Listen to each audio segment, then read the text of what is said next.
Hello and welcome to Derry. I'm Lindsay Dunn, your host of the One of My Stories podcast, and with me today is your other host from the Sweet Child of Time podcast. Just like Marge, he's got issues with one eye. He's my favorite pirate. It's Steve Barnes. Ahoy! Ahoy and arg there, Lindsay. Thank you for recognizing that. How are you? I'm good. I was happy that it's the one time that it finally makes sense for us to say ahoy. I know, really, yes. I mean, or maybe you could knight me instead, because you know that they're like a pirate knight couple now, apparently. The costumes are all selected for the Halloween date. That's what Halloween it is. Date, yeah. But we won't call it a date. That word got eliminated from the vocabulary really quick. Oh, we know where it was heading. Come on, kids, don't be coy. I mean, it's fully in bloom at this point. Yeah, I can't wait to get to that section. We always spoil it a little ahead by talking about our favorite stuff from the get-go. But this was an exciting episode for me. I want to ask you first, though, how'd you love this episode? Oh, man, you beat me to it. Okay. Well, this was another great episode. There's been no whammies so far.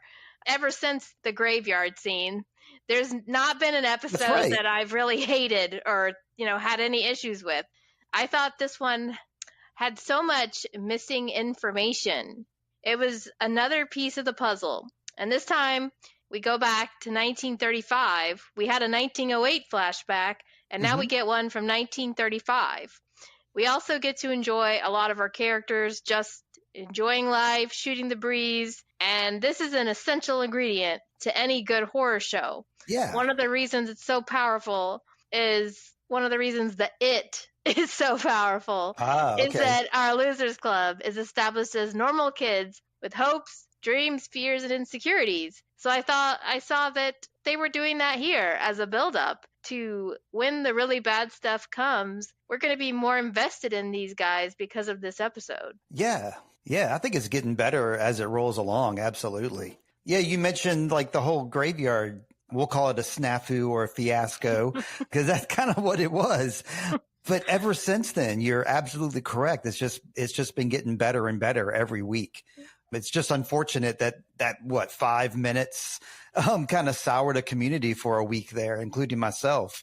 But we came back from it strong. And like, I didn't quite follow what you said because you were talking about more mysteries or more puzzles, but I kind of felt like they were throwing some solutions at us. Like we don't have to discuss like who started the black spot fire anymore because it's pretty well documented in this episode.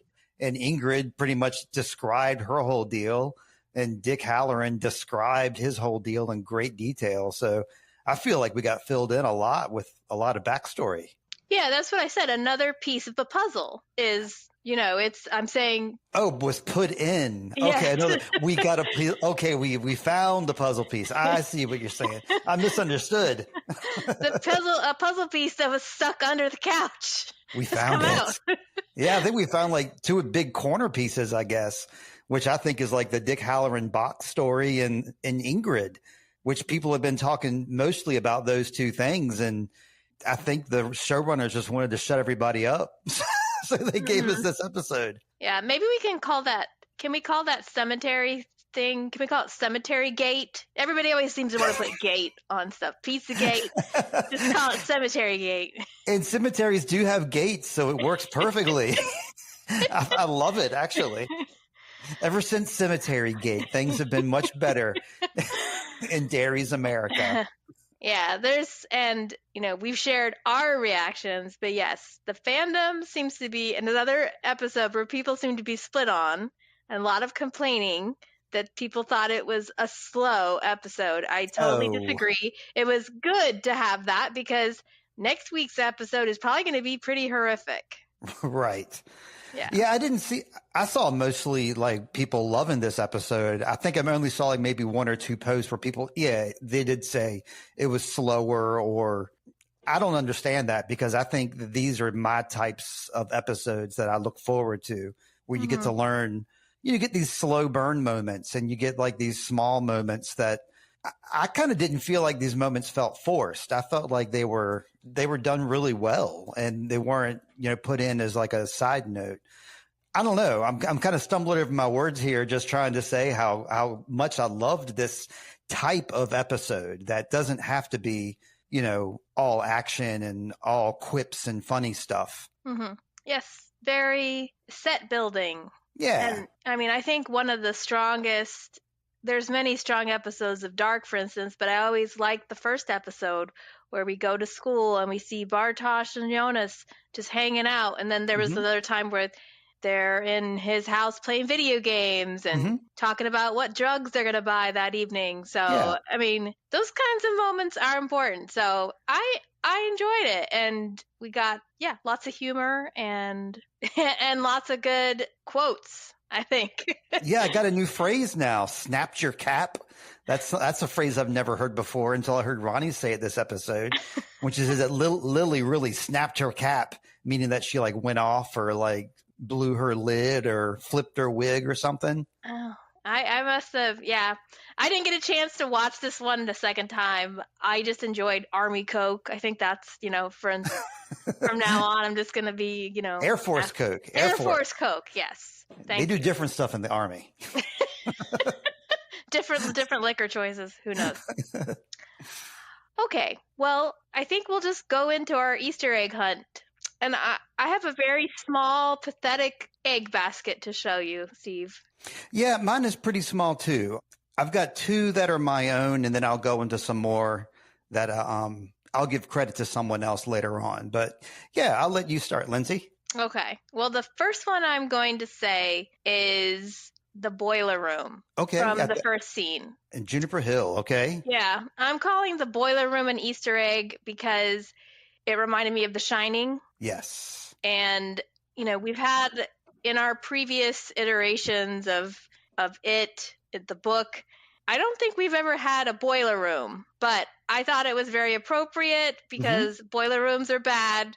We know that from Nightmare on Elm Street, and which is not a King book, but I mean it's a horror thing. And then The Shining seems to be so connected to this world. So I'm just saying that the fact that they went down to the boiler room to talk to this evil person.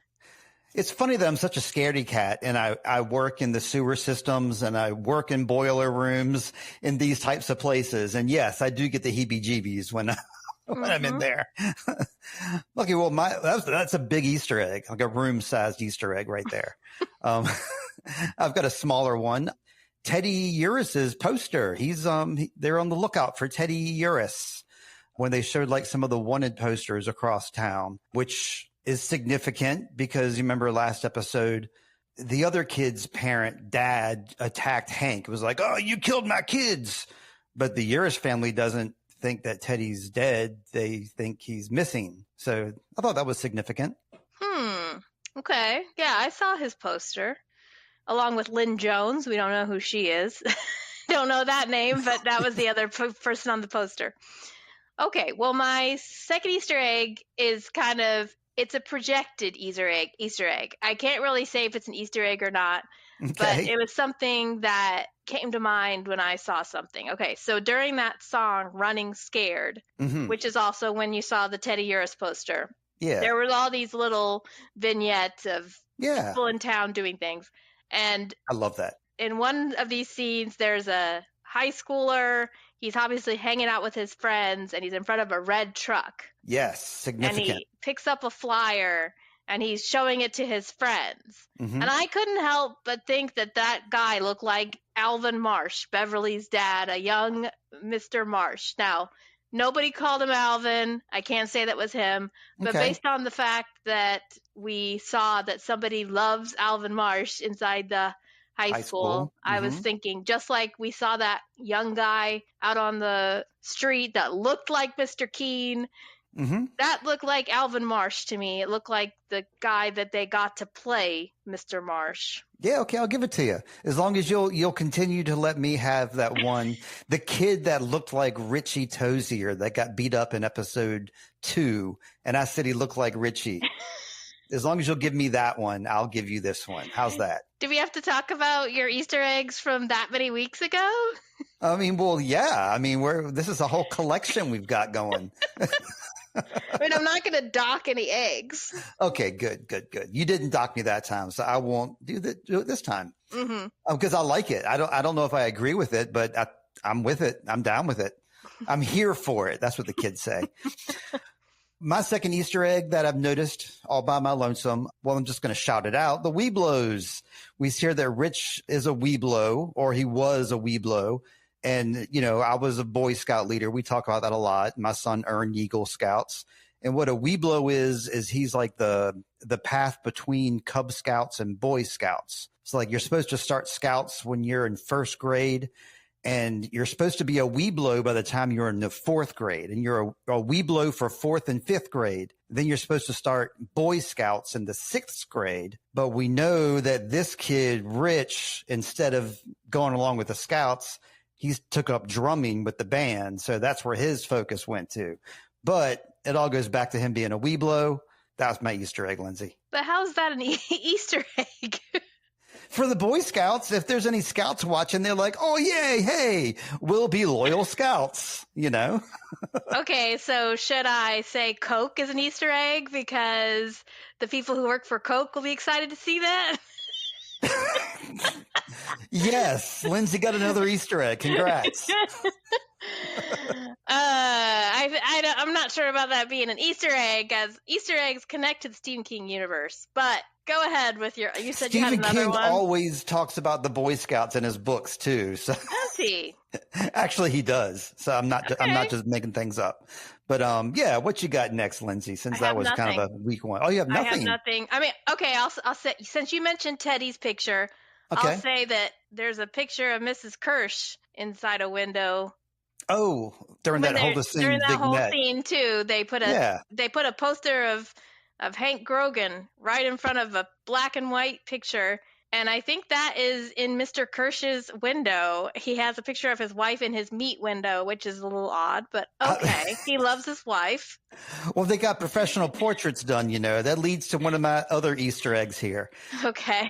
These Easter eggs are brought to you by the YouTube channel New Rock Stars, because I watched this video on YouTube and they gave me some Easter eggs. So I got to give them a shout out, the New Rock Stars. They mentioned those same pictures that we saw in the book that Lilly was looking at Ingrid's house. One of them was, it had a picture that said McMurtry Studios next to it, which is a big Stephen King tie-in. His son, what's his son's name? Joe Hill named his dog McMurtry. And Stephen King's favorite book of all time is Larry McMurtry's Lonesome Dove. So I think that was a shout out right there. Another one that this YouTube channel pointed out was that woman that Rich laid a little kiss on at the jazz club, the Black Spot. He walks by and kisses one of the pictures as he walks past it. Mm-hmm. That picture is I didn't recognize this, and I would not have caught this at all. It's Sarah Vaughan. She's known as the Queen of Bebop, very famous jazz singer. I'm not familiar. I'm not a jazz fan. I'm sorry, Rich, but I'm not. But that's the woman that he was checking out. And then there's two really interesting Salem's Lot Easter eggs that are in here. One of them is when they talk about towards the end of the show, when they're talking about getting people together, we got to get the Boone brothers together. The Boone brothers were significant in Salem's Lot, and their whole family, the Boone family, is the one who founded Jerusalem's Lot. And then Cumberland County, which was shouted out also in that book that Ingrid has, that her little scrapbook for herself, I guess. It's like her baby book, except it's for herself all grown up. She says in 1908, she and her dad went to Cumberland County in Maine. And that's also where Jerusalem's Lot, AKA Salem's Lot, takes place. Mm-hmm. So those are my New Rock Star Easter eggs. So they win this week. Yeah, I think I, probably could have noticed more. Maybe there was more stuff at the Black Spot, but I didn't have time to do my second watch in front of the screen so that I can see everything. But I mean, this guy had more Easter eggs than this, but these are the ones that I kind of agreed with that are actually Easter eggs. Yeah. The other ones I knew that you would probably have issue with. So I didn't include any of them. There's wild, pulled out of your hat situations. Sweet Shot of Time is brought to you by Zencastr. Zencastr is the way we record Sweet Shot of Time. We hook up with our guests via video and we record it on audio. Recently, we've been doing video podcasts with the cast of Time Bandits. It's easy using Zencastr. You can record video or audio. You can also edit your podcast or your video via Zencastr. Join Zencastr using my promo code Sweet Child of Time and you can get 30% off Zencastr. If you're ready to start your podcast, it's time to share your story. Share it with Zencastr. That promo code once again, Sweet Child of Time at Zencastr.com. Okay, well, we're going to go into our character arcs then. Luckily, even though we don't have a lot of Easter eggs, there's plenty of good stuff to discuss. Oh, dude, yes. I mean, and a update. I told Lindsay before we started recording, I have a nacho chip that's stuck in my gum. It's still there, so I figured I want the listeners. That's a Frito-Lay Easter egg for all of you. For all of you Frito-Lay employees, give a shout. It might be why my voice is a little weird this episode, perhaps. But I just wanted to give you an update, Lindsay. It's still lodged in there. Okay. Well, maybe we'll get an update on your nacho chip at the end of the episode too, just to verify. Well, like Dick Hallorann, I'm like drinking a lot to like loosen it up. Just don't drink any of that dairy water. Oh, no. Okay, so we're going to start with the Hanlon family. All right, so let's see. I'm going to start with Will. Okay, so Will, he's this good kid that's always obeyed his parents, but this time with his friends has become too important to him. And Ronnie, in particular, has become too important. He doesn't want to be the one who runs. And so he stands up to his father, and his dad does not like it and puts the full wrath of his anger about that into his hand. So but it was also, you talked about, I want to ask you about how you felt about Will, because you had said you didn't think his acting was that great before when he was showing fear. And he got to show a lot of emotional variety, I felt like, in this episode. Did Will's performance do it better for you this time? That's an interesting question, because I watched this episode twice, and I didn't view this through the lens of checking out his acting, because I'm really wrapped up in the story. That's good. It is good. I think that's telling, because if his acting was bothering me, then it would have gotten in the way of me enjoying the story, because I didn't even consider the fact that he was a good or a bad actor this episode. I just kind of bought it all in, because my notes about Will are that, we saw like a full character arc just in this episode alone, where I believe we're watching Will become a man. We're watching his formative days in this very episode, where he's like realizing he's in love and he's standing up to his dad, and he's determined in his stance with Ronnie, like on multiple occasions. I was just impressed with the kid this episode. And yeah, this whole thing about his dad hitting him that you kind of touched on a little bit there. I got the sense that this is the first time that's happened. Yeah. And I also got a sense that happened because of Derry, of the Derry influence of the town. And I don't forgive Leroy for doing this, because, hitting is a choice. It always is. Mm-hmm. And losing your temper on your kid is common. Your kid saying, terrible things to you is going to happen. I'm sure Will has said terrible things in his childhood. Like most kids end up saying stuff in anger or in sadness or whatever. It doesn't deserve getting hit.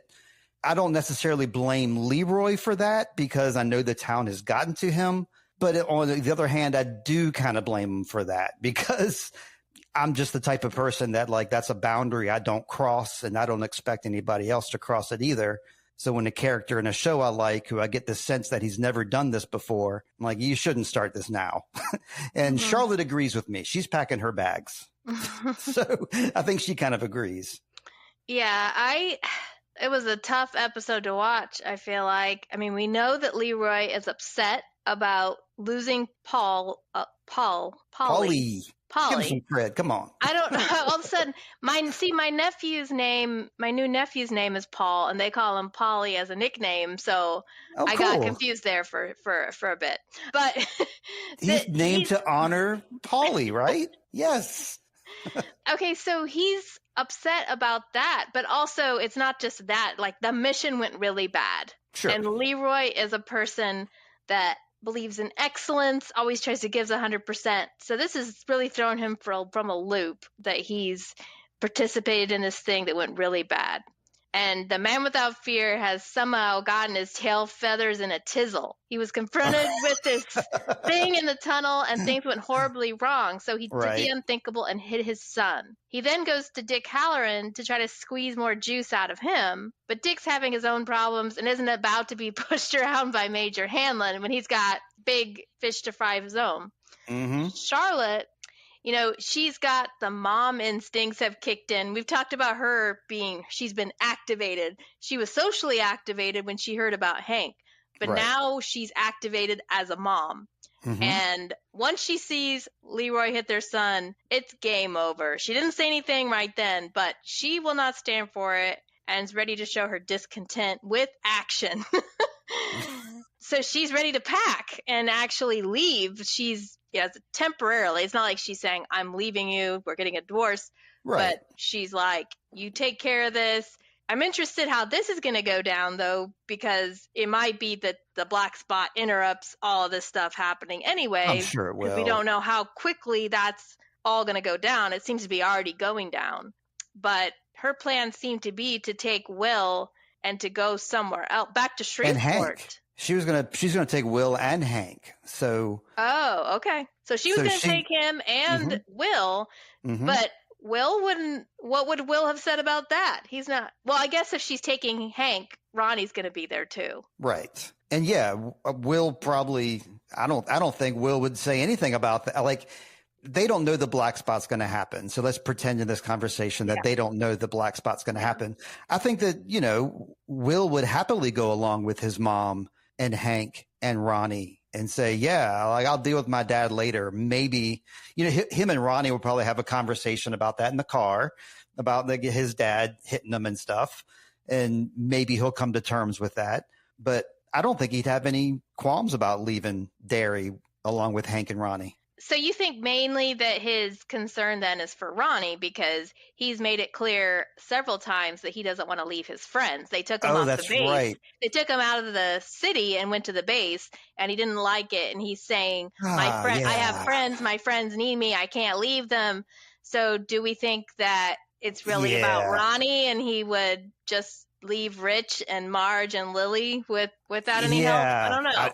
That would be a big dilemma that his mom would have to face. Yeah. Take all my friends. There's friends, leave your parents behind. Marge's parents won't care that she's left with this strange group. But let's see. I wanted to say a couple things about what you said about Charlotte as well. Yeah. Yeah. So she's made up her mind here to pack up her bags to help Hank. And yes, she didn't say that she was going to leave him, but she said that he needed to make things right. And he was like, baby, that's what I'm trying to do. And she's like, you need to make things right with your son, with Will. So that's kind of like a little thing they left hanging there at the end that we didn't get to see get resolved, of course, in this episode. But that's kind of, Charlotte seems like she has two goals here: to have her men be on good terms with each other, to help out Hank. And I guess third is to get away from this town. She'd rather be in Shreveport, Louisiana, where she was battling racism, than be here in Derry. So I think that's significant. Yeah. I also found it interesting that she decided to go ahead and tell Leroy about Hank's hideout at the Black Spot.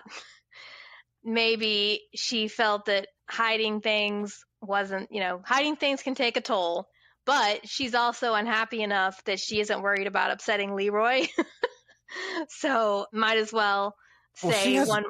Yeah, I mean, she has the right to be upset, but I thought it was, I mean, because we don't know how Leroy's going to react to this. Obviously, he's probably going to go to the black spot because maybe he figures if Ronnie's there, his son will be there. He wants to make things right with his son. He'll go.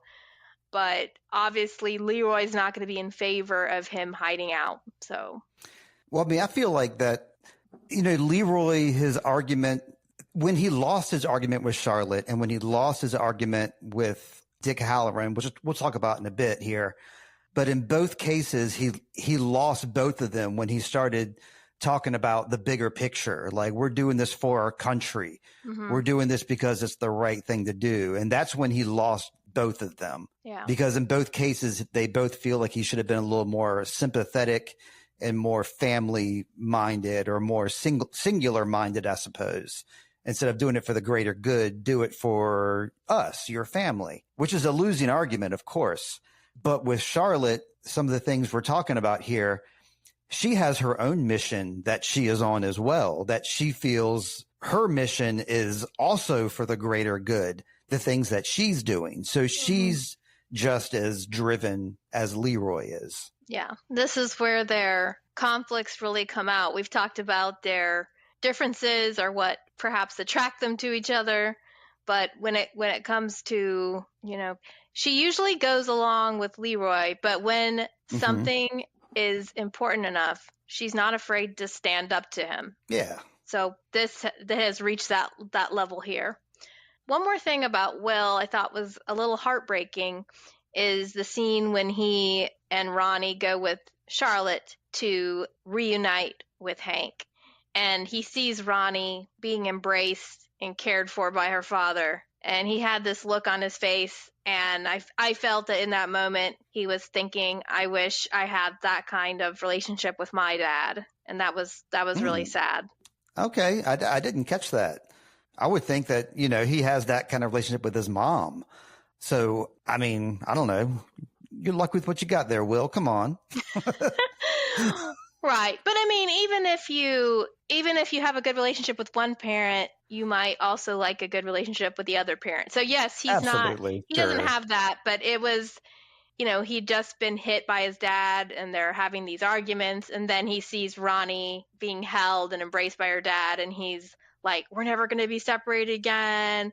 I love you. I missed you so much. And yeah. And he looked really bummed.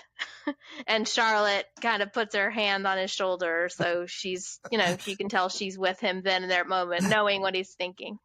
You know what I got from that same moment was, of course, Ronnie and Hank are reunited. And then Charlotte looks over at Will and she's like, hey, you want to have a moment too? Hey, what do you say? That's kind of what I got from it. Like, I don't know, like she was like, hey, you want to talk about this morning? Like they're having a family moment. Why don't we have one too while we're here? So I don't know. I thought that was like a little, like a little competition like you and I have with our Easter egg hunt. Who's going to have the best parents? That's right. No, he can hug them the hardest.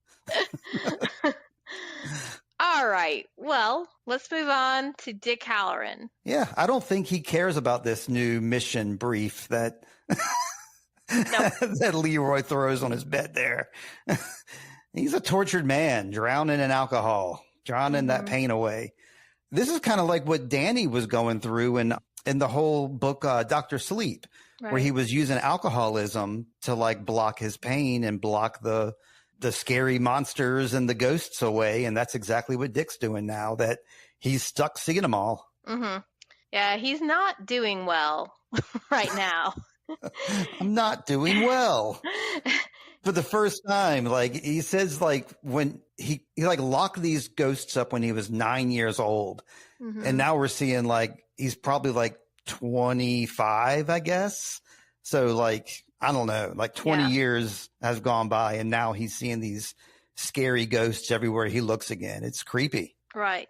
He plays it well too. Yeah. He has this big confrontation with Leroy where the two of them have a meeting of the minds.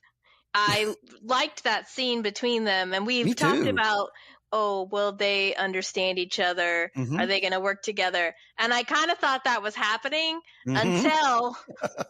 until it's kind of made clear that Leroy's not really listening to what Dick Hallorann has told him, because just like that one week when I said, "Hey, Lilly, you should have led with Marge. How are you doing, girl? Are you okay?" Exactly. Yes. Before you went into, what did you tell them about me? You know, Dick Hallorann has just shared something very personal and vulnerable about his life. Mm-hmm. And Leroy doesn't take the time to address it at all. He's just kind of like, all right, what do we need to do now to go into our next mission? Or how can we go to the next step? He didn't really take the time to empathize with his new colleague. And yes, they're military people, there's duty and all that. But Leroy missed an opportunity again to show the softer side of Sears. He wasn't that bad. I mean, through the course of the conversation, you know, sometimes he was saying the right things, and he was asking the right questions, and he was responding in the appropriate way. And he was even taking time to like think about what he was going to ask beforehand. I think he just said like the exact wrong sentence at the exact wrong time. And if he had just simply kept his mouth shut, it would have ended much differently. Mm-hmm. But instead, like, you know, he just chose the wrong words, not because he was being spiteful or wrong-sided or anything, because I got the sense that he was being very sympathetic in this conversation. I think he was trying to understand him better. Like, I agree with you that I like the questions he was asking, but then I guess, especially after Dick Hallorann says, "Did you listen to anything I said?" You know, like, he's like, okay, poor you. I'm sorry you have this, but we got to move on to the next step. We got to go find the pillars. And that means that Dick Hallorann has to put himself in the line of fire too. And he's seeing all these dead people, and that must be pretty terrifying. So maybe he could have offered, the only thing he could have done differently is to say like, all right, well, how can I support you? Or what happened? How do you handle it when this happens? I mean, I know he's not paid to be a therapist, but I think Dick Hallorann seems to be not exactly interested in this mission anymore, like you said. Right. So he's not in the mental space to be like, all right, let's get back to work. He wants to drink and forget it for a little bit. Mm-hmm. So maybe if nothing else, Leroy could have said, all right, I'll check back with you in 24. Yes. 24 hours, bro. I'll let you sleep this off. That's exactly what I wanted to say. Like, that's all he had to do was just give him more time. Like, just not rush into wrapping up the conversation or bringing the conversation back to the mission. You know, sometimes the conversation doesn't need to be wrapped up like that. Sometimes you can let things rest a little bit. And yeah, he being Dick is definitely being used. Like, cause he says, you know, either you can help with this mission or you can leave in handcuffs. So he's like, if he doesn't like play along, then he's going to be court-martialed. So it's like he's in a terrible situation here. And yeah, Leroy should have been a little more sympathetic about that, because Dick is aware of the situation. He knows, but there's no reason to like end the conversation that way. Yeah. I mean, he's already got to play nice with General Shaw and be the obedient person to him. Major Hanlon is the superior officer. He's got more authority, but perhaps Dick Hallorann feels, man, I already have to go by this white general's rules, and him dangling these privileges over my head. Not you too, man. Like, not you too. I'm not ready for that yet. That was one of my laugh out loud moments, was when he's sitting on the floor drinking and Leroy comes in, and then like Dick like gives him this like half-ass salute while he's drinking, sitting on the floor. I mean, that made me LOL. I don't know. Mm-hmm. I thought that the moment when he was at the black spot, when he came and he was looking for some liquor, this is before he had confronted Hank, and it's apparent that he sees a ghost. Like, two of his friends are like, "Hey man, everything okay with you?" and he's reacting as if he's seeing something behind his two friends. But we, the viewers, don't see anything there, because I rewound that scene. Like, what's going on? Like, we don't see whatever Dick saw, but we just saw his reaction to it along with his friends. So I thought that was kind of a neat way to show that little scary part without showing the scare at all. And the fact that like he started getting like the floor got wet on his feet right there. Like that.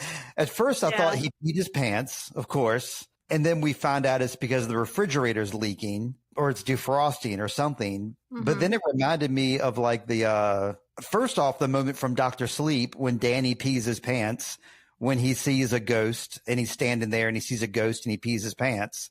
And it's the exact same shot of the shoes. But it's also when he's in the plane and he starts seeing like water under his feet at the plane. And then he starts seeing the water under his feet there at the fridge. And I guess it's all kind of reminding him of the sewers, I suppose, because it seems like he reacted strongly to that water scene. Mm-hmm.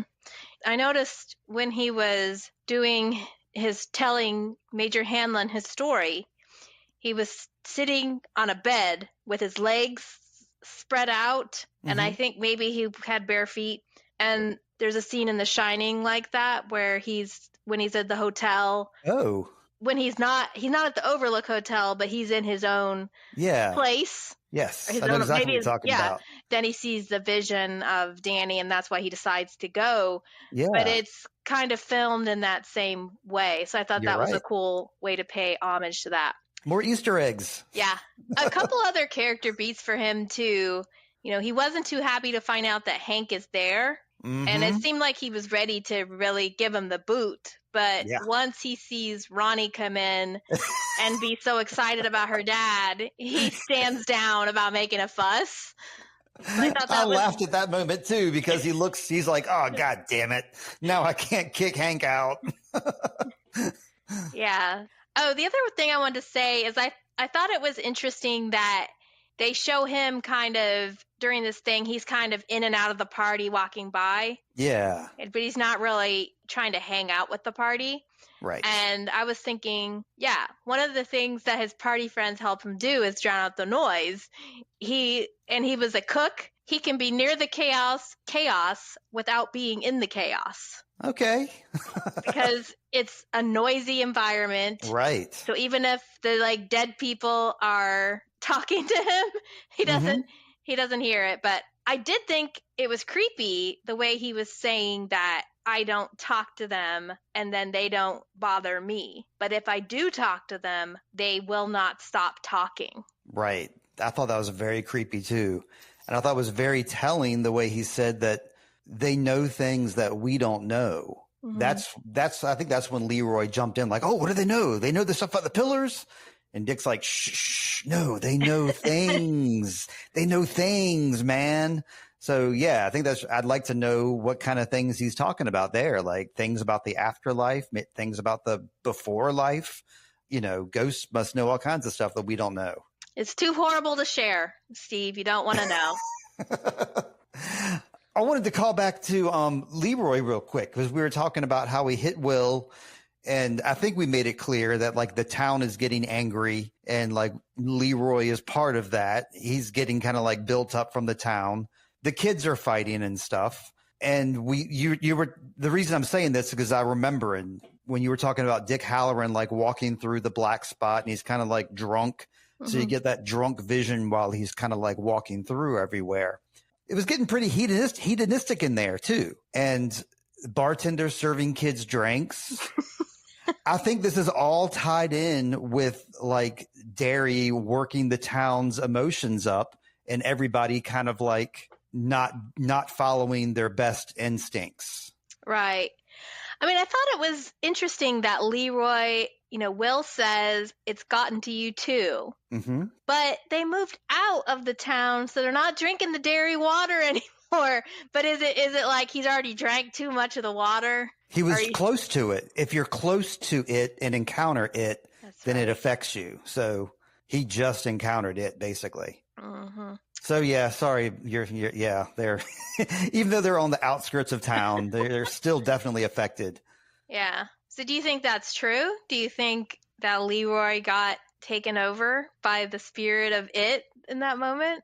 I think this episode is showing everybody is being affected by it. I'm being serious when I think that the people in the club, like getting crazy and wild, has something to do with that. The townsfolk are getting crazy and wild, wanting Hank's head. The kids are even getting fractured and arguing amongst themselves. So yes, 100%. I think everybody is being affected by it in this episode. Just drink milk, everybody. Just drink milk. Exactly. Yes. Or whiskey. Or pickle juice. Pickle juice. Okay, so we're going to move on to the Grogans. We've got Hank, reunion of the Black Spot. Yeah. And we've got Ronnie. Heck yeah. So I thought it was so funny that when they were at the standpipe, Ronnie finally did it. She talked about what we said last week, Steve. Yes. She said, why should we listen to you?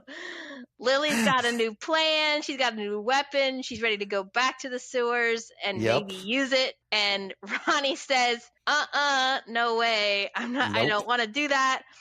It's kind of your fault that a lot of stuff happened. People start pointing fingers, and, Ronnie's doing it to Lily. Lily's doing it back to her. But I thought that was funny because that was our point. Maybe somebody else come up with the plan. Yes. So I'm so glad that Ronnie pointed that out. I mean, angrily, and I guess she pissed Lily off too. She called Lily crazy. Just not great to call your friends like names that they're sensitive to like that.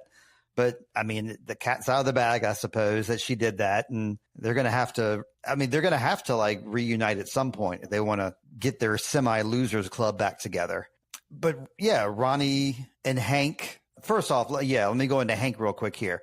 You said we saw all of Hank's posters going up all over town. So everybody's whipped in a frenzy now because there's a $500 reward for Hank. Big deal, but everybody wants that money, I suppose. And it's significant how everybody is overlooking the Lost Kid posters and they're more focused on the Hank Grogan poster. They want to get revenge. The kids are an afterthought in this situation. Right. That's true. They're sort of forgetting about those kiddos. And they're more worried about getting that $500 reward. What does that go to with inflation? What would that? It's about 5,000. I've already looked it up. All right, good on you. So it's not even really that much. I mean, I guess it is significant, but I don't know. I wouldn't want to burn a building down to get that much money. I'll tell you that. Yeah, but Hank here he has a chance to be a normal dad a little bit.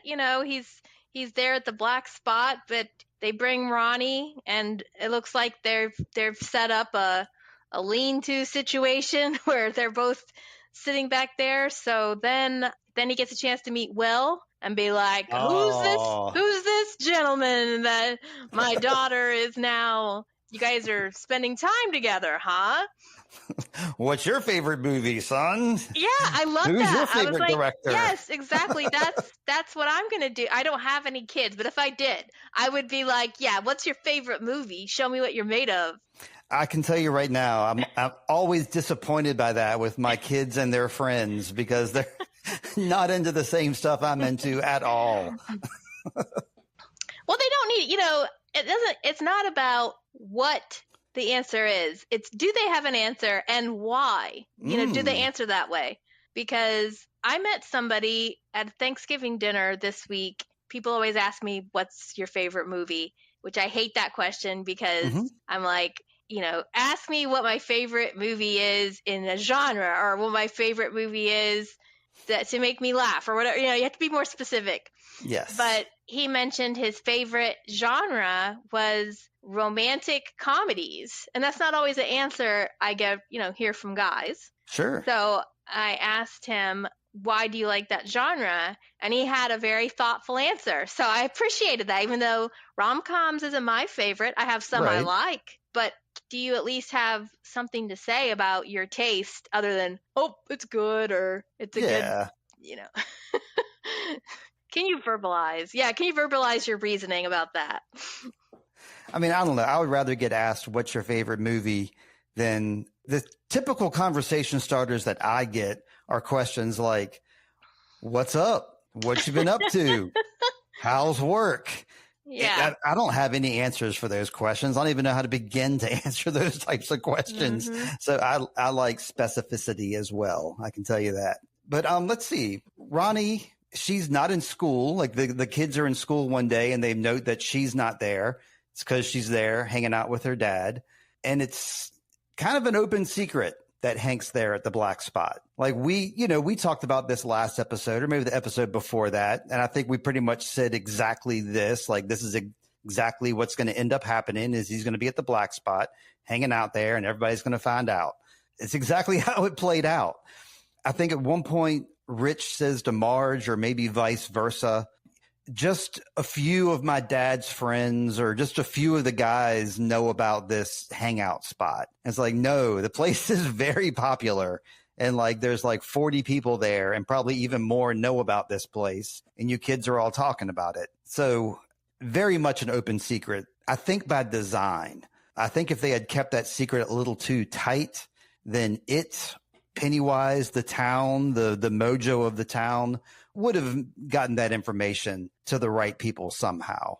Because it's a lot smarter than it seems. It's not just like a scary clown that runs fast with big teeth. Like it's diabolical and it multitasks and it plans these things out very well. And I think that's part of the plan, that the townsfolk will figure out that Hank's there and the bar will be full of people, being debaucherous. But people are debaucherous at bars on any given day. It's not. Oh, sure. I don't think they're extra debaucherous because of what's going on. They were dirty dancing. Did you see that dirty dancing? Well, I did, but they were dancing sexy. But that's probably a normal behavior. I didn't get the sense of that was happening at the Falcon. You know what I mean? The Falcon is a different kind of establishment. It is not a jazz club where there's dancing. But yeah, I thought it was, just to go back to Hank for a second with the movie, I thought, usually when somebody meets their daughter's boyfriend, they do not ask them their favorite movie. So I just thought that was a great character moment. They say, what do you have what are your plans, son? Or what do you plan on doing with the rest of your life? Or something like that.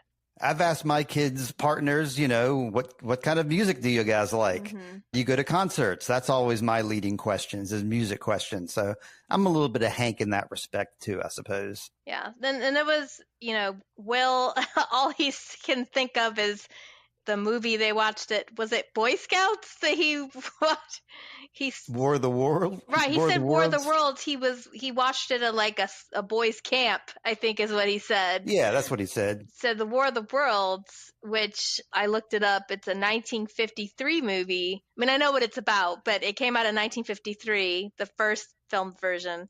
And, of course, it's about Earth being invaded by Martians, but they're very well-equipped Martians. They have a lot of technology. So I thought it's an appropriate movie to think about during this moment in history. Yeah. And speaking of Will talking to Hank about his favorite movie, War of the Worlds, I was saying earlier about how Will's, going through a real arc here, kind of turned into a man.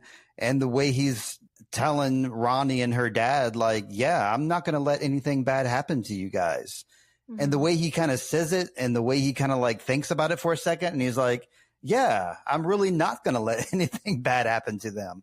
I think it's almost like he decides like, yeah, I'm going to stick to that word. So, I appreciated Will all the way through. Yeah, maybe he just realized that in that moment. Yeah. So Hank helped him realize that. Yeah. Yeah, that was nice. It's a nice little interaction there. Okay, we are going to now move on to our pirate and our knight, Rich. Oh, yeah. And Marge. Yeah, a lot of strong feelings for these two here. Everything about their interactions I loved. Their lunchroom scene, their standpipe scene together where he's not afraid of her eye. He's actually enraptured by her even more.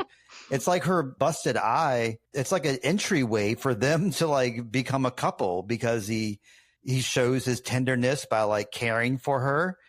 And then he's being thoughtful. He brings her like an eye patch later on. He's impressing her with the drums and she's enjoying drinking and enjoying his company. I can't say enough great things about these guys.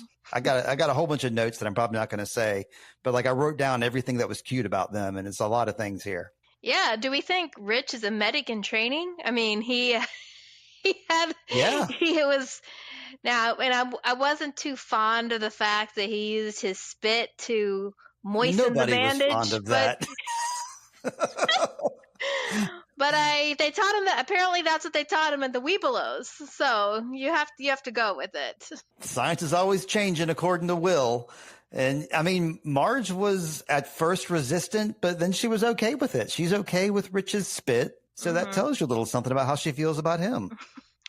Yeah, Marge, I mean, she was quick to apologize last week, but she just keeps getting cooler and cooler with every moment. I liked how she, Rich was pretty embarrassed. He wasn't sure he was confident enough to tell this girl that he had peed in a jar because he was too scared to use the bathroom. Yeah. But she turns it around and says, hey, that's what the Knights used to do. So all of a sudden it's cool to pee in a jar. Chamber pots. That's right. So all you guys around there driving in your white trucks with logos on the side that, there's no bathrooms around. You got to pee in a bottle. It's just like a chamber pot, just like the Knights did back in the old days. So yeah. And I remembered he was in a marching band, but I didn't remember that his instrument was drums. So that was kind of fun that he just happens to have his drumsticks in his back pocket when needed. Well, if you go back to episode 2, when Will comes to town and they meet up in the hallway, they stuck a drum next to Rich. Okay. So there's like a snare drum sitting next to him. So I think they established that really poorly. They didn't you have to really go back and look for it. But there is proof that he is a drummer, because he's in the band and he carries a snare drum around with him. But yeah, he ripped. He's a regular Benny Koopa. What do they call those? I think we need to, however, as a musician, I will say that marching band drumming is not necessarily going to get you where you need to go with jazz drumming. So hopefully they'll show us that Rich has been taking lessons for a while for this. I mean, don't try this at home, kids. Just because you played drums in marching band doesn't mean you have the skills to play at a jazz club. The realism is not there. He could not have kept up with a jazz band. He's probably never sat behind a drum kit, because drum kits didn't really exist back then. That's why they had a marching band and everybody had a piece of the drums. So it's very far-fetched that he could play with that skill level.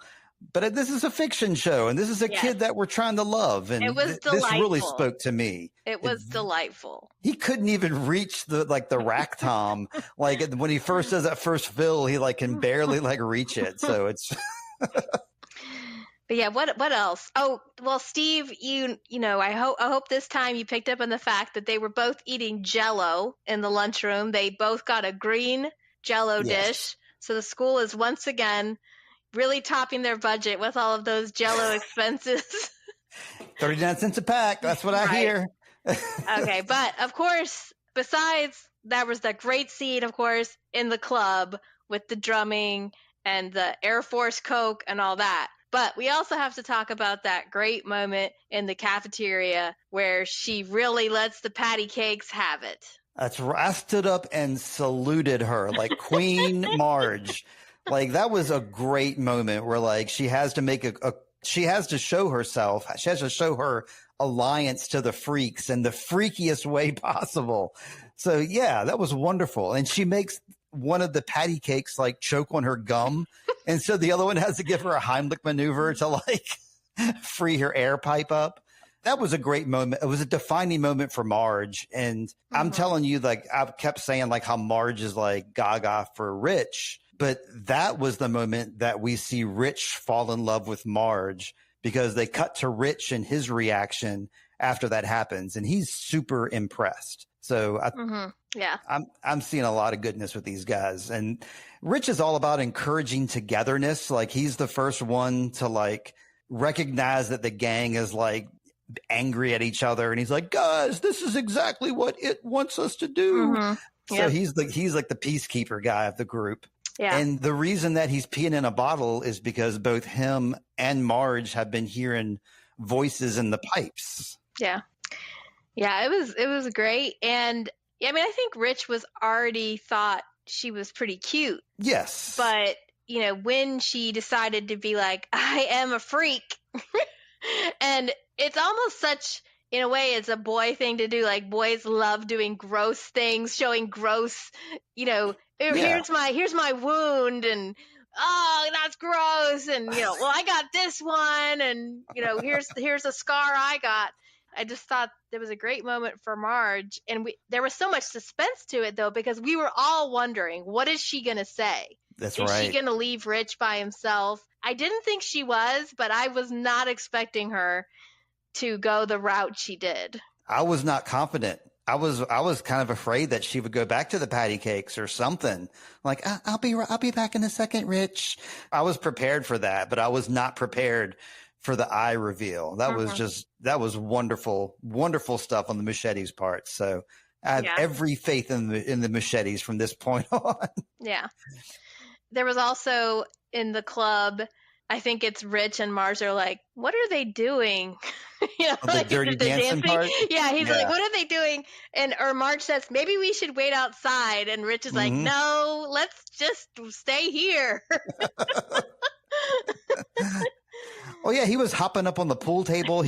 And that's something that you never do. Anybody listening, you don't sit on the edge of a pool table because those things are balanced to be level, and sitting on one side or the other can really skew that. So also the top that can get torn. You don't want to tear your pool table cover. That's a no-no.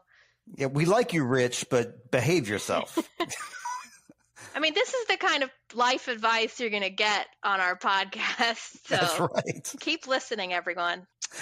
Oh, the cut to song after the eye patch thing, and they cut to the song Pretty Little Angel Eyes immediately. I think that was a wonderful song choice to follow the eye reveal right there. Okay. Put it on your Spotify list, everybody. Yes. Okay, so should we move on now to our last group? I only have one last thing to say about Rich, which I think is because he keeps talking about the paper airplane. He was talking to it last episode about the paper airplane. Yes.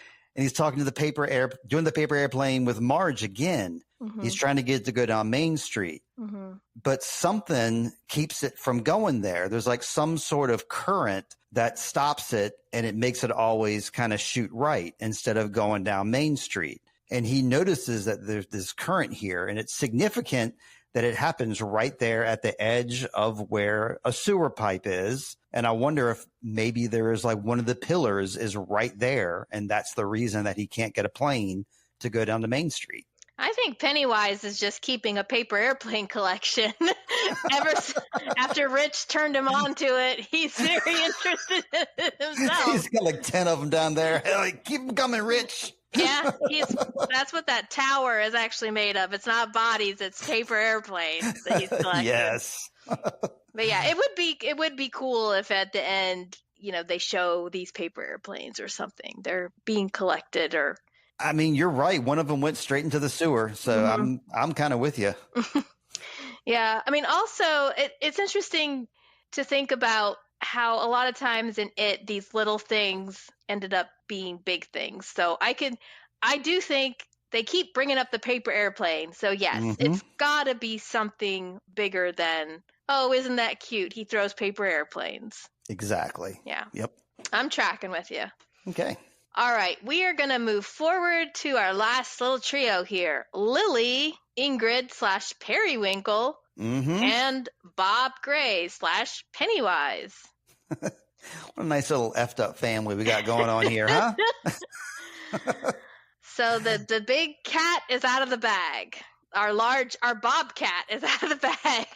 What, Ingrid, is that who you're talking about here? I mean, yeah, we've been talking about Ingrid. We've been wondering what her deal is, what exactly is going on with her. And we get a flashback at the very beginning, and then we get an explanation of the flashback towards the end of the episode. I mean, we get explanations with visual flashbacks. So in case you missed anything, it spells it out for you in this episode. She actually is this Periwinkle individual, and she actually is trying to get the attention of Pennywise. It's wild the way this all plays out.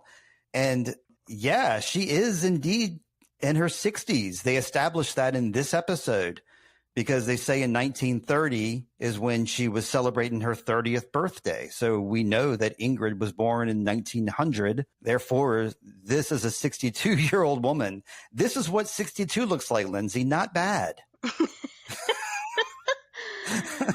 I mean, I was wondering if it helps, what she's been doing helps her look young.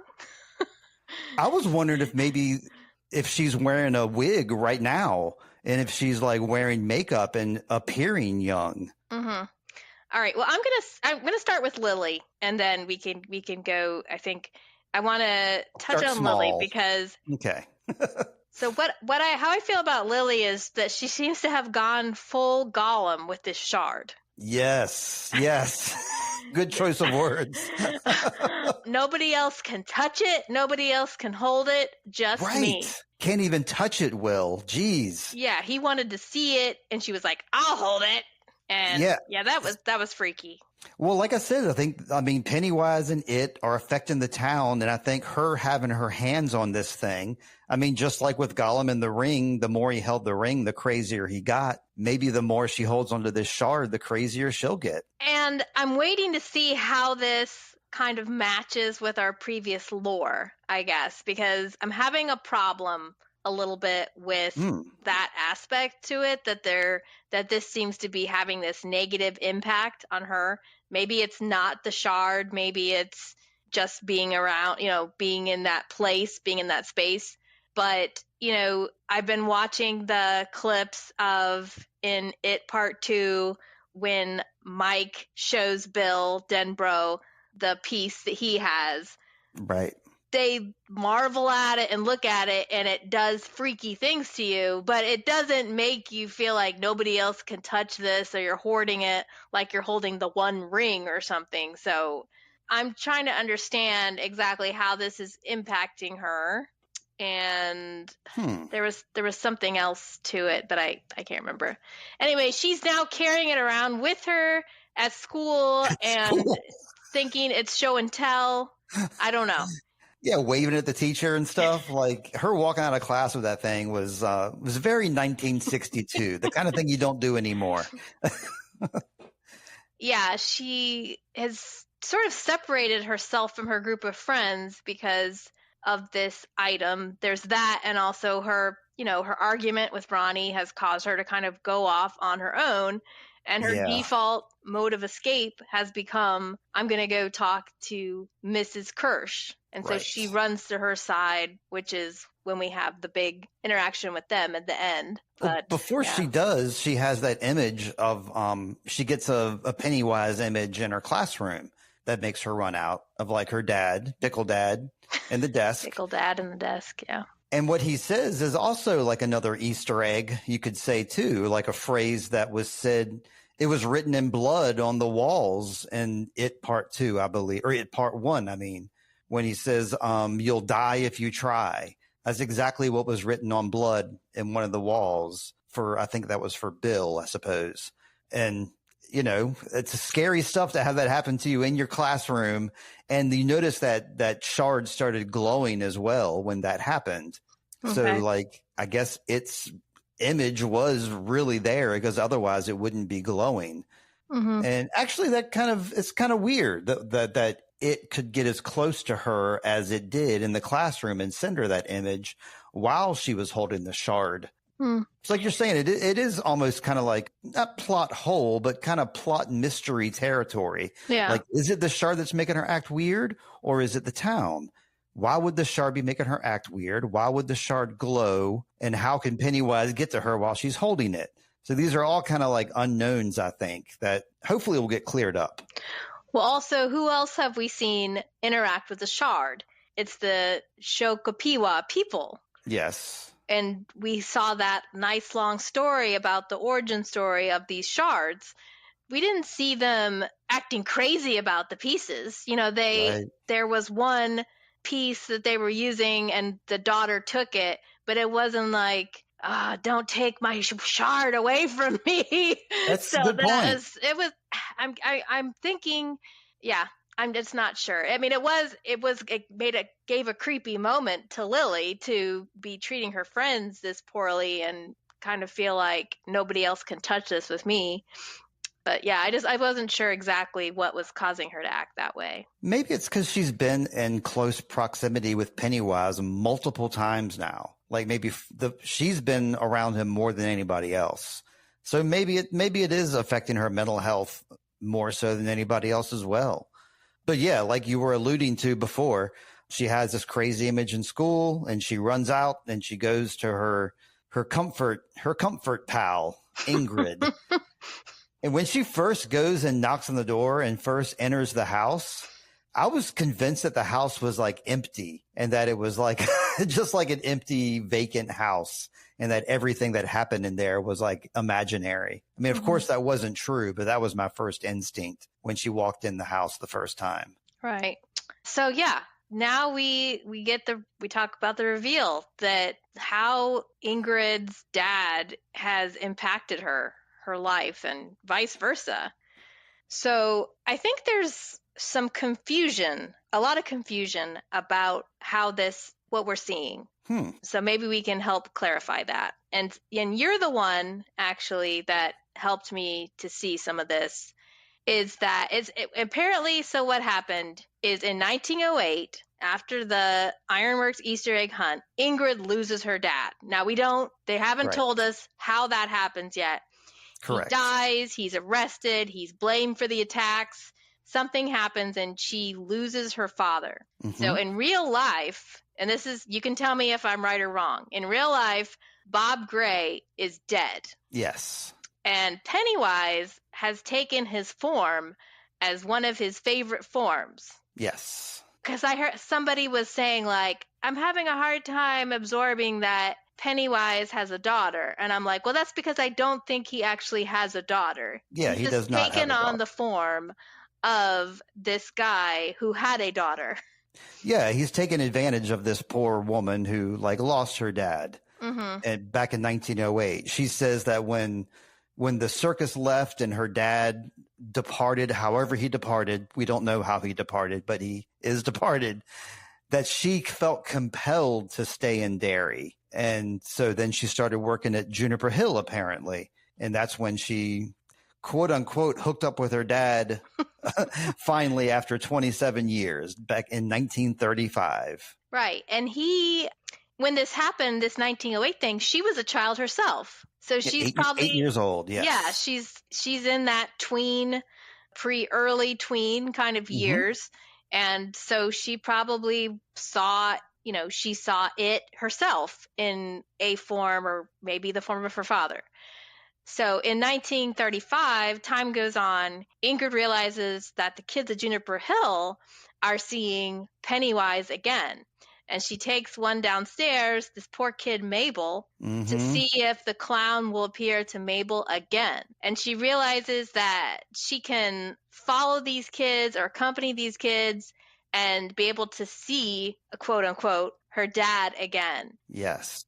So that was in 1935. And now apparently she's been waiting for the next cycle to begin so she can see him again. So she's not exactly herself like a kid killer, but she's not afraid to use these kids for the sake of getting to be close to the spirit of what she deems her father. Yeah, she's kind of like benevolent in some ways. Like she tells Lilly, I would never hurt you, because she wants to protect Lilly. I think she sees a little bit of herself in Lilly. She identifies with Lilly. So she doesn't want to hurt Lilly, but she doesn't care if she hurts Lily's friends because, if as long as Lily's okay and as long as she's okay, she being Ingrid, and as long as she can see Pennywise, she doesn't care who gets hurt or what happens or who she has sex with. I don't think she's having sex with Hank like to have fun. I mean, this was set up all along to make him the fall guy. Yeah. Talk to me about that. Why do you think she got involved with Hank? I think that she's influenced by it, just like everybody else is in her own way. And first off, it always likes to have a fall guy, and it always likes what is it called? The augury to happen, the big end all cycle, the big bloodbath at the end. Mm-hmm. It wants a big thing to happen. So it's been orchestrating this black spot incident or something like it for a while now. And in doing so, it's going to need a fall guy. It's going to need a reason for people to show up there. So it orchestrates this reason. She's going to be sleeping with Hank, which of course would get the town incensed. And in doing so, he doesn't have an alibi for when the kids get killed at the movie theater. So then he gets blamed for this whole, the kid killing thing. The town can go and get their vengeance. And while they're doing that, they can get their bloodlust going. And she is using Hank pretty much in the same way that she's using Lilly. Maybe she feels like she's doing right for Hank in this situation. Like, I'm going to save your daughter, so I'm going to do this to you somehow. I don't know, but I'm certain that she is the one who called and said that Hank was the tip. Yeah.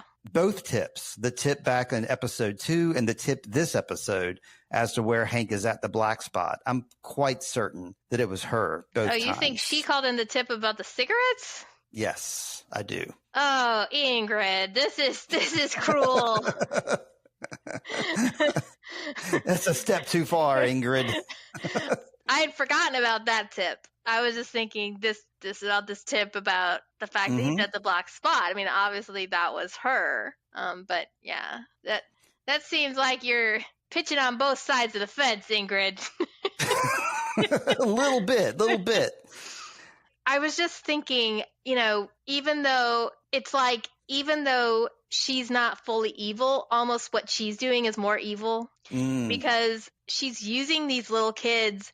And I thought it was so upsetting how, we only saw a little bit of the scene at the beginning. But then when we see the longer scene at the end where she's narrating to Lilly, and she brings this little kid down here and says, "Don't worry, sweetie, it's just a balloon," and stops her from going upstairs so that this little terrified kid can be there. And she was almost observing this thing like an experiment of some kind.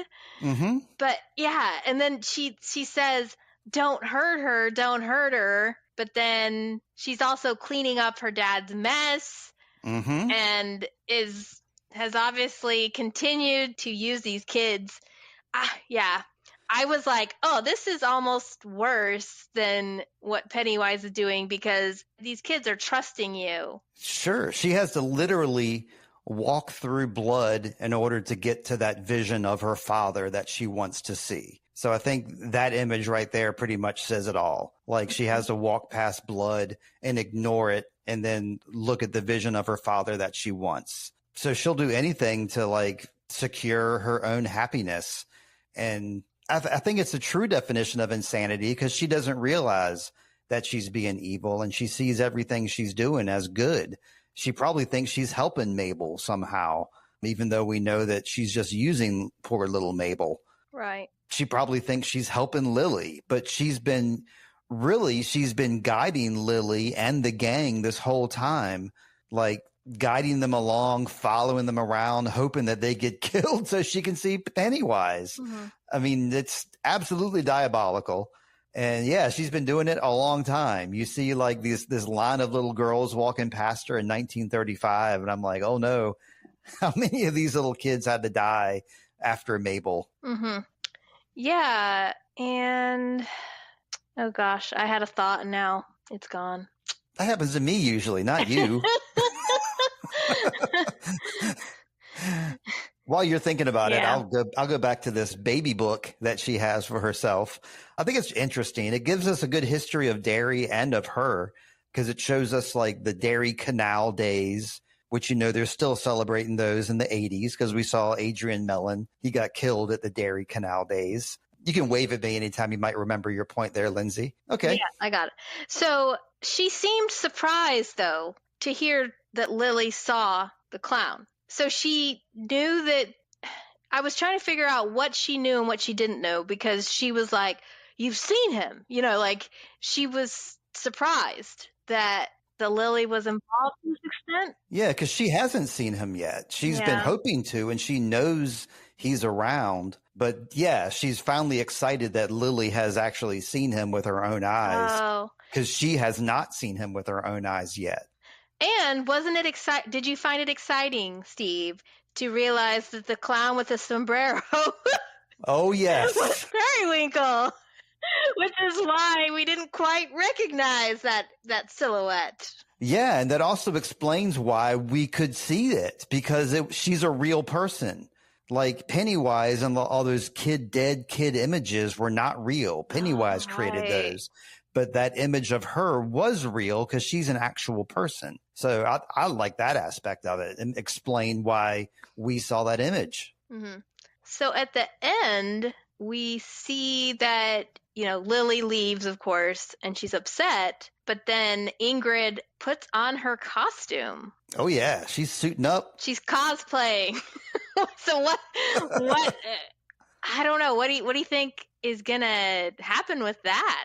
I mean, I guess we can save speculations. We're almost at the end, but, well, I mean, you just asked me, so I got to tell you. Go ahead. She's going to the black spot because she has already given, all clues are leading to, everybody in town is going to go get Hank at the black spot because she caught in the tip, my speculation. She caught in the tip, so she knows this is going down tonight. So I think she's suiting up as what was it, Periwinkle? So that when she sees Pennywise, she's like, I'm finally going to see Daddy tonight, and I'm going to show him my costume. I mean, this Bob Gray dude must be pretty awesome. Must be a great dad, because she's going through an awful lot to see him again. Yeah. I want to say that I've meant to say this every week, but Periwinkle is a really pretty color. So everybody should look up that color swatch. It's like a bluish, purplish color. It's a very nice shade. I know it because there's a character named Periwinkle, and I can't remember what cartoon it is. But yeah, I know the name and the color and all that stuff from this one particular character from a kid's cartoon. So yeah, look that one up as well while you're looking up the color Periwinkle. I never look things up on the podcast, by the way. And I'm 160 episodes in, and I have never once stopped to look up a fact on Google or anywhere else because I just am terrified of losing focus. So. Right. Well, we don't need to, because usually James tells us what we missed. He That's did right. that one episode. He told us what the price of Jell-O was and what the price of the eggs was. I don't know. So James, let us know what you find out about Periwinkle. He told me a couple weeks ago, he was like, I'm going to record a 1 or 2 minute, little segment of what I think about the episode and include it in y'all's podcast. And I'm like, okay, yeah, please do it. I'd love for you to do that. He has yet to do that. So here's your opportunity to James. If not, edit this all out. Well, hopefully he might, maybe he'll be here next week. Who knows? He's invited for sure. Yes. Okay, so we also have this white mob that forms at the very end, this white mob that forms under the guidance of Clint Bowers. That's right. And of course, they all show up and descend. I mean, I knew that the season's going to end, or the augury is going to be the black spot, but I wasn't expecting the black spot. We have this fun event, and then at the end of that, we're going right into it. I was like, okay, it's here. Yeah. Okay, so there's not going to be night 1 at the black spot, night 2 at the black spot. By the end of the week, the fire happens. It's going to happen pretty soon. So this white mob forms, and not only is it a white mob, but they are wearing masks. Oh, yeah. What did you think about their appearance? My first watch through, I didn't really catch the masks that they were wearing, honestly. I just saw that they were wearing masks, and I was like, what a bunch of creeps. The second watch through, and of course, the online chatter, when you learn that they're universal monsters, that's fun stuff. Clint Bowers is Dracula, and I think that Stan Kersh that's next to him, because Stan Kersh was the guy that was doing the dialogue in the bar, by the way, Ingrid's husband. So it's really funny that he's in this mob as well, but he's there. I think his mask was, somebody said it was the creature from the Black Lagoon, but it looked like Frankenstein to me. What did you think? I didn't notice that the masks were universal monsters until I saw it in a post today. Maybe we saw the same post.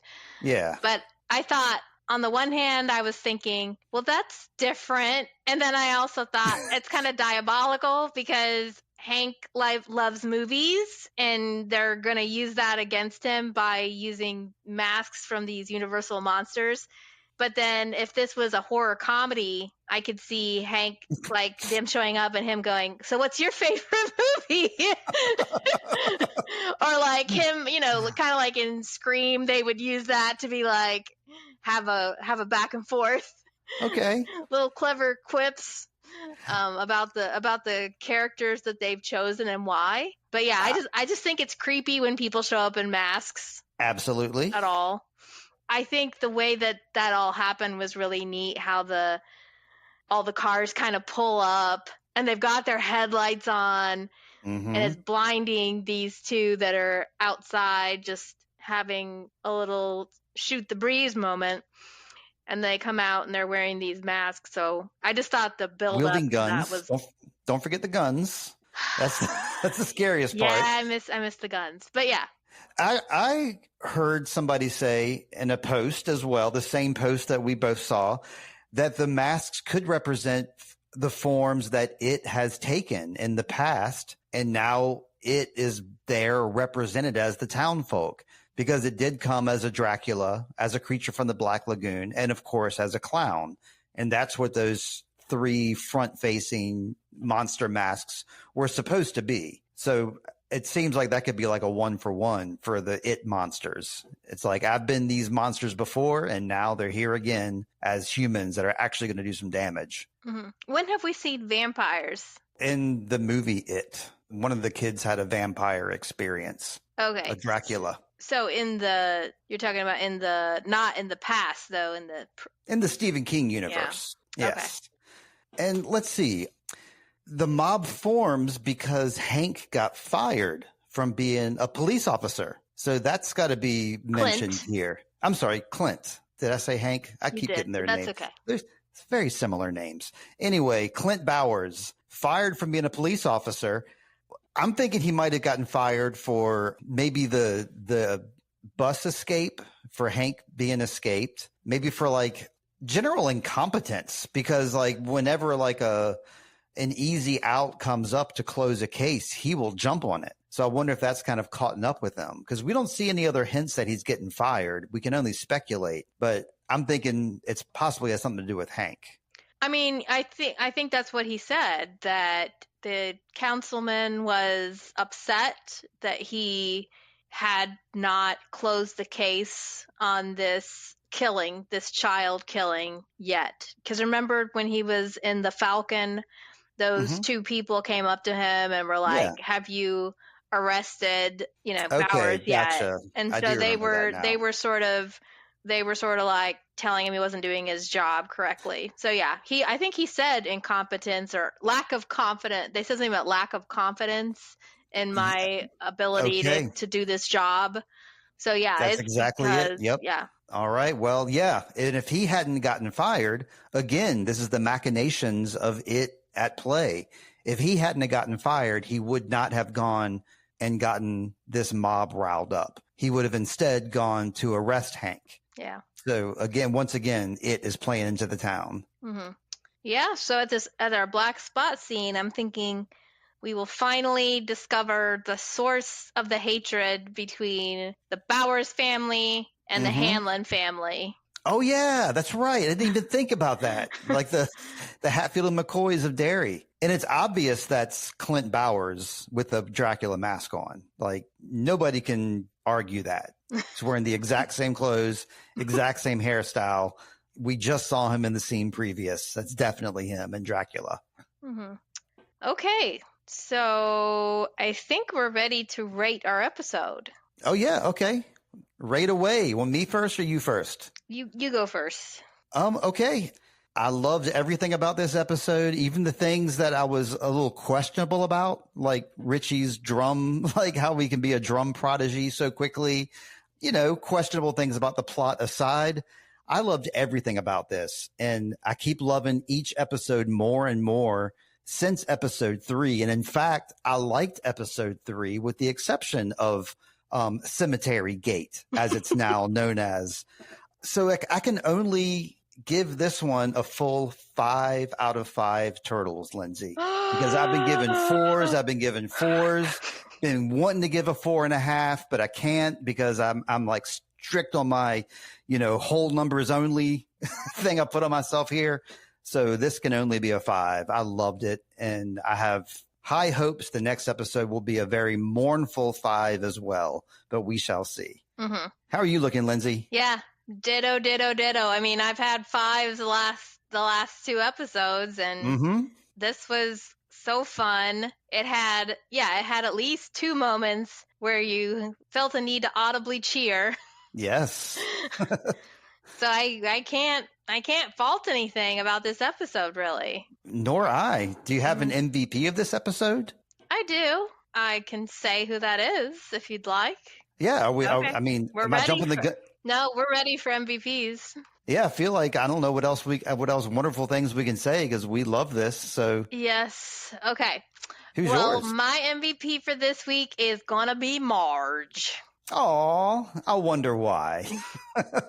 Marge, yeah, I wasn't liking her at the beginning. I did not like how she was flip-flopping on her friend and was gonna join the Mean Girls, and she was doing the patty cakes thing. That was annoying. But yeah, I like how she has come into her own. She's ready to be herself and not pretend anymore. And I like how she didn't make Rich feel like a freak. Yeah. And she liked his gift. And even though she wasn't ready to say we were going on a date, I think she might be changing her mind when she saw him on those drums. I saw the look on her face. Yeah, I think you're right. What about you, Steve? Yeah, so my MVP, I think my MVP is she had a quote this week where she said, "I love these Air Force Cokes." And that's Marge. Man, I'm a Marge guy myself too. So she definitely deserves it this week, despite what anybody else did, what any adult, what any politician, what anybody did. Nothing is cool as showing that eye to like her nemesis and scaring them off. I mean, I love that scene. I loved everything about her. I loved her little ragtime dance she was doing while Rich was on the drums. I wanted to give my MVP to Rich for the great job on the drums, but Marge definitely has won me over. For this whole series, it seems like I'm all team Marge all the way. So she is 100% this episode. Yeah. Well, I will say my honorable mention then, since we had the same MVP, my honorable mention is Ingrid, because I knew that she was going to be a compelling character. But what we got was so much more rich than I expected, with how devious her character is, how sick, how twisted. And so, Madeline Stowe, you finally earned your paycheck. Although I want to shout out too that the younger Ingrid was played by Tyner Rushing. So I was sitting there going, that doesn't look like Madeline Stowe during her black and white scenes. Right. I thought maybe they were just CGI her face to make her look younger or something. But then like I saw your notes and I was like, well, wait, it's a different actress. So that's impressive that they got somebody that looks so much like her. And I don't know if they did any touch-ups or not, but she did a great job as a young Ingrid. Yeah. And the other honorable mention would be the cinematographer for that beautiful black and white sequence. Oh, yeah. I kind of think it's like maybe we're seeing that in black and white because, TV was black and white in 1962 also, but this show is in color. I think we're seeing life through Ingrid's eyes, like her memories, like her black and white memories. And that's why we're seeing the red so like brightly, is because that's what she remembers the most, perhaps. Right. Yeah, she's not remembering her father or that situation the way it was. She's remembering how she wants it to be. And it's very Hollywood, very melodramatic. Mm-hmm. Yeah. Her life is like a movie. She must really like movies, too. That's how she ended up with Hank. Probably was her way in. That's exactly right. Do you like Singing in the Rain? Me too. Did that come out in 1962? I don't know. Okay, so we can make predictions if we want, or anything else you want to discuss, Steve? See, I don't really have any. I mean, the predictions I have, I think, seem pretty cut and dry. I think the black spot's going to have a fire there. And I think that, I do think that Periwinkle is going to show up and around the fire and maybe giggle or something. I don't know what she's going to do there, but she's going to be looking for Pennywise. And do you have any predictions for the next episode besides the obvious? I can't really think of any other things I'm hanging my hat on. Well, I don't know if I have a solid prediction, but I am curious what's going to happen with Lilly now, because she's the only one of our characters that isn't at the black spot right now that we know of, or she was leaving the house screaming. So where's she going to go now? Does she know about the black spot? I don't know, because Ronnie and Will found out because of Charlotte. So somehow Lily's got to be brought into this, because of course all of our characters are going to be, together at the end. Wow. Okay. The last time we saw Lilly, she was screaming on her bike with a bloody handprint on her back. Yeah. Not a good look. Everybody at school and everybody around town, believes that she's crazy, and they believe that she attacked Marge. The patty cakes think that she attacked Marge. The only person that doesn't think that is Marge. So, like, if the black spot does happen and something bad does happen to all our characters, then it seems like Lilly would be a pretty good fall guy for that situation. Yeah. A good, blame game kind of person. It would be too neat and too nice if Lilly was able somehow to meet Rose and be able to get rid of that weapon. I really would prefer that shard to go back to its rightful owners and not for Lilly to be carrying it around anymore. But this episode, Rose or Daniel, neither one of them showed up. So yeah, that's right. Yeah, we're wondering. It might be that next episode, if next episode is the black spot, then the last episode, which is Winter Fire, that could be the cleanup and the fallout. And maybe that's when we'll see Rose again, because Shaw is going to be upset that his people got attacked in this way. I don't know. Hopefully he will. Hope that he cares about his I think airmen. He will. I think he'll be upset about that. He seems to care for his guys and doesn't let race get in the way. But yeah, that's some good prediction happening there, especially with Lilly, her not being around. And yeah, Rose and Daniel, I forgot all about them. They didn't even say hi this episode. So that's another great prediction, is hopefully Lilly will make her way over there to that side of town and get this back in Rose's hands. Cause yeah, she doesn't know what she's doing with it. She stabbed Ingrid with it. Come on. That's not great. Yeah. It's just more questions really than predictions. I'm like, where's Lilly going? How's she going to be brought into this? No, these are strong, strong predictions, Lindsay. Come on now. We're the predicting podcast. Well, a prediction is when you say, I think this is going to happen. And I really have no idea, because that's why we have people who make movies. I get to see what they do with it. I just get to evaluate it and decide if it was well done or not. That's right. Okay. But you did have something else you wanted to bring up here. Yeah, we're forgetting about we're not forgetting about him, but I wanted to bring him back up. Baron Bo Odar. He's going to be joining the crew in season 2. And that's the whole reason we really started this all up, was just because we were Baron Bo Odar fans first. So it's interesting for me to think about what kind of changes could happen, because at first I think I messaged you and I was like, is he going to be taking over for the Muschiettis, or is he going to be joining the Muschiettis? And your response was that he's joining the Muschiettis, correct? Yes. Yeah, I don't see them going anywhere. I don't either. Do you see him bringing a different tone to it, or do you see him bringing a different edge to it, or maybe just directing 1 or 2 episodes? What do you think Baron's going to be looking like? And is he bringing Yante with him? Those are my questions for you. Yes, she's in the pictures. She's in the pictures that they posted of them visiting the lot. Now, I mean, she could just be there as a supportive spouse, but those two are partners. They do everything together. Okay. And my prediction is that they are bringing the two of them on as continuity writers, because they made Dark. They made a show with at least 3 time periods where there's a cycle, and storyboarded all that stuff out. And of course they had a plan, but somehow they've brought them in. We're saying that based on their Instagram posts, if you don't know where we're getting this information from, because it's certainly not on IMDb. Mm-hmm. I did Google Baron Bo Odar, Welcome to Derry, just to see if there were any updates. And the first thing it said was they are producers of Welcome to Derry, but I couldn't find that verified anywhere, whether on HBO Max, on IMDb, or any of the websites. So that still has not been officially announced. I don't think season 2 and season 3 have officially been announced either, even though we know they're going to be happening. Right. Well, interestingly enough, today he made a post on Instagram.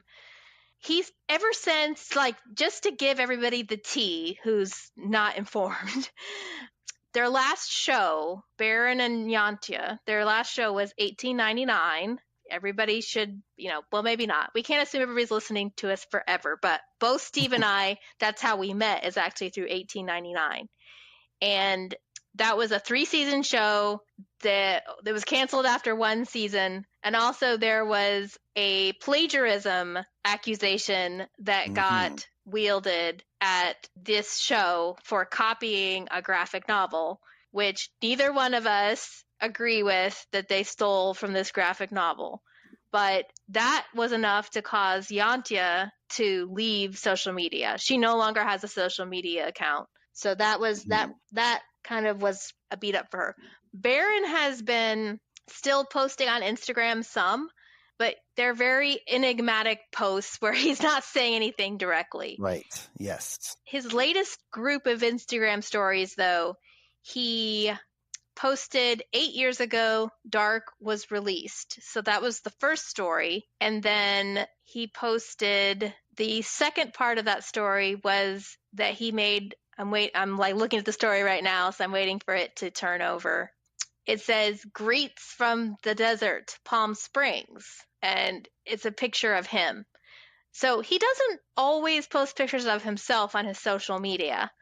So it feels like he's becoming a little more public again. So that's why I am thinking that he's joined. But I will tell you that the Welcome to Derry, that has been confirmed nowhere.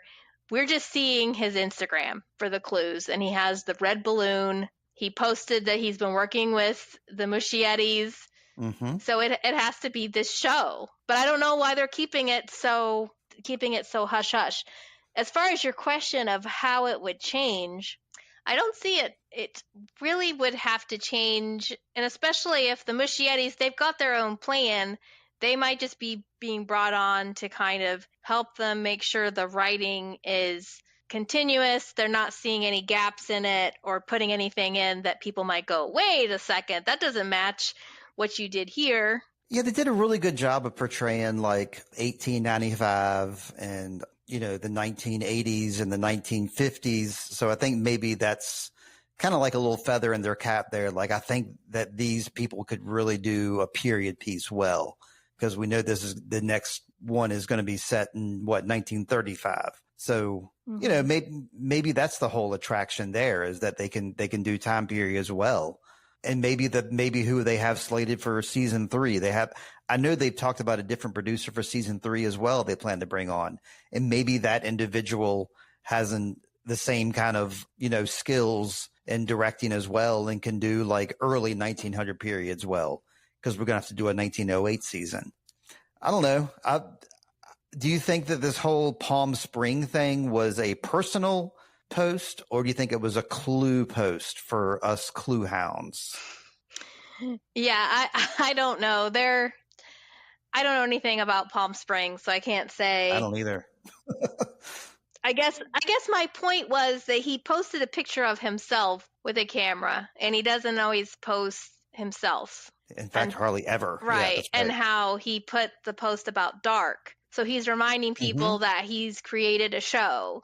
And so I thought, oh, well, maybe he's gearing up for an announcement. So he's anxious to tell people the news, but he can't yet. So he's waiting. Yeah. My prediction would be that once season one ends, when they start season 2 promotions, they would probably announce it then. I would hope so. And yeah, let's throw Yonte in there too, please. Because we've been talking about Baron, but yeah, I kind of forgotten about Yonte, and I wanted to make sure she was in the fold. But I guess the answer is wait and see for season 2.